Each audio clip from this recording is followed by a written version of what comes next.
accepted such challenges and met those challenges with great determination and commitment.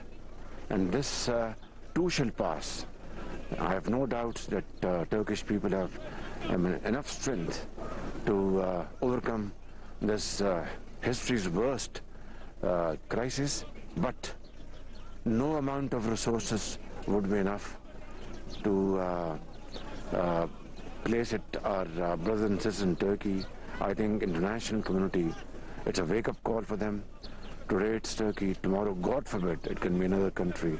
I think the entire humanity now needs to come up and come to the rescue of millions of sisters and brothers in Turkey. That's my message to international community.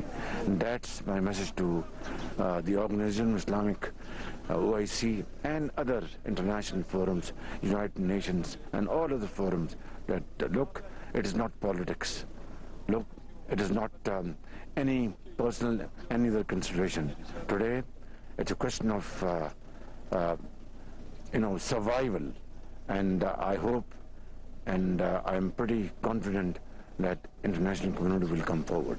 Shehbaz Sharif, the Prime Minister of Pakistan, thank you very much for talking to us here on TRT World. Thank you. वज़ीर-ए-आज़म